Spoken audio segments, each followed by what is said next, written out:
From UFOs to psychic powers and government conspiracies, history is riddled with unexplained events. You can turn back now or learn the stuff they don't want you to know.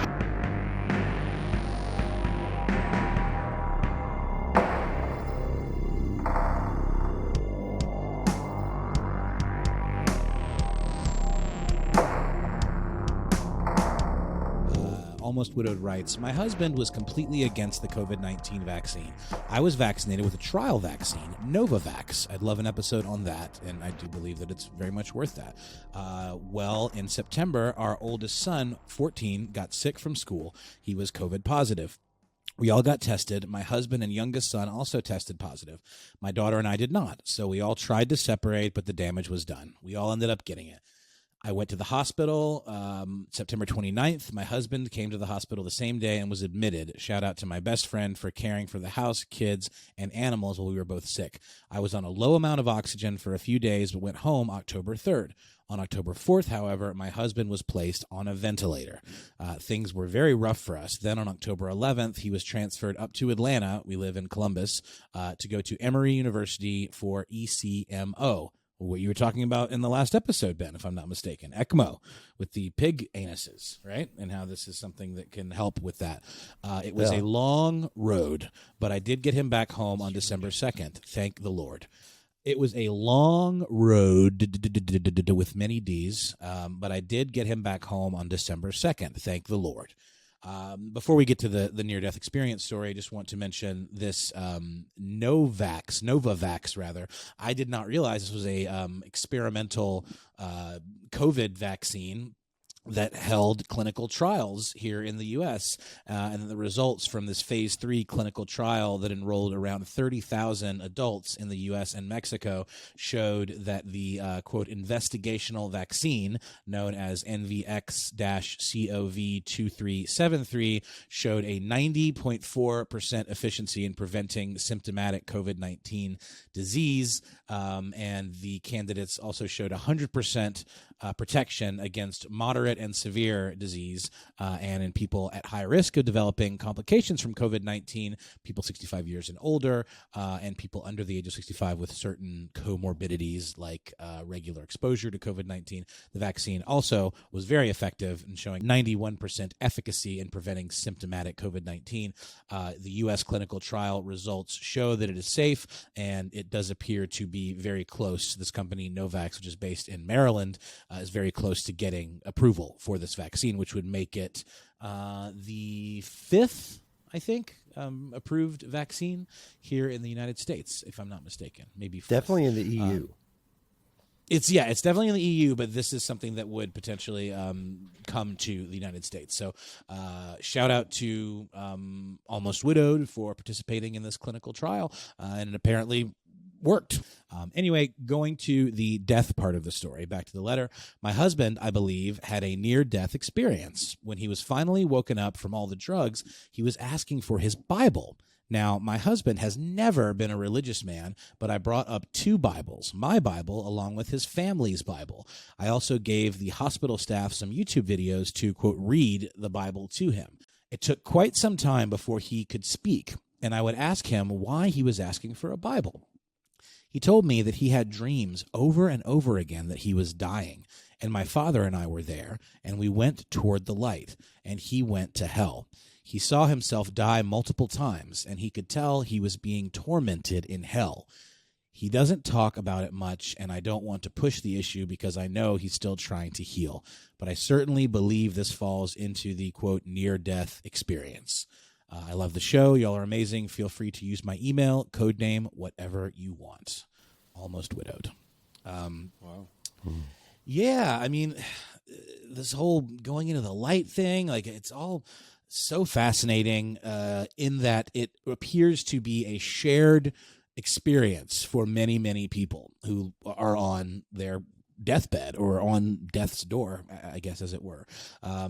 Not making light of this at all, but it reminds me of a scene in my obligatory Sopranos reference where Michael Imperioli's character, Christopher Moltisanti, is in the hospital. No spoilers, but he is in the hospital. And he says, "I saw the tunnel and the white light. I saw my father in hell. And the bouncer said that I'd be there too when my time comes." To which Paulie Walnuts asks, "What bouncer?" And then Christopher says, "The Emerald Piper. That's our hell. It's an Irish bar where it's St. Patrick's Day every day forever." But yeah, I mean, it is such an interesting shared experience in the same way that people who take, say, DMT, apparently have very, very similar experiences where they have these like sort of spirit guides that sort of, guide them through this very, very intense psychedelic experience. And oftentimes they emerge from it feeling like they have learned this like unlearnable life lesson. And a lot of people that do that one time, they say they don't ever need to do it again because it's sort of like a one and done. And it reminds me of a near-death experience almost. Yeah. What was that? Matt, we had a phenomenal interview with Professor Ethan Nadelman, the creator of the show Psychoactive. He was telling us much the same thing, not just with ketamine and DMT, but there was another thing that he hipped us to. But bringing that up to say, Almost Widowed, you've hit upon first. Thank goodness that your husband pulled through. A lot of people didn't. And hold him close while you can. The fascinating thing here is that there is a lot of research on near-death experiences, and like you said, Noel, it is a transformative experience for the majority of people who have a vision or come back with some sort of memory. And we often hear the stereotypes so widely quoted in works of fiction of seeing the light, of being politely told that it's not your time to go. But if you'd like to learn more about the other side, distressing near-death experiences, there is an excellent article in Missouri Medicine, which is a journal from the Missouri State Medical Association, called Distressing Near-Death Experiences, The Basics. And they documented 3 types of these unpleasant NDEs: inverse, void, and hellish. And this is a scientific journal. So they've put the time in, and I recommend reading that to get some stats and to get a sense of the pattern. I think you would find especially interesting for you and your spouse, the way they break down the responses, not just those 3 types of experiences, but types of response, which they categorize as the turnaround, or, saying, I needed that and I will be different now. Reductionism, which is saying like, well, I know a little bit about neurochemicals and I know a little bit about the working of the brain, so I can scientifically explain this away. Or 3, the long haul, which is more of a big picture look. What did I do? Because this experience stays with people. It doesn't have to, even if you consider yourself a hardcore atheist or whatever you want to call it, the thing is that doesn't make the PTSD of these kinds of experiences any less real. And it can stay with people. It can haunt you.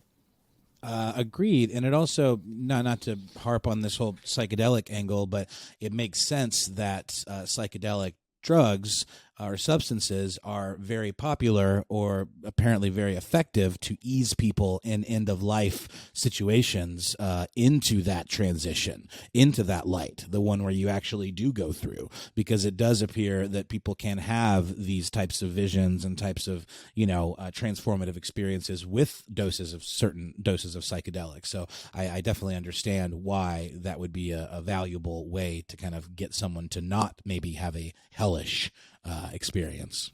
We recently got a call from John, who's a person who talked to us before about ketamine use, and I remember you, John.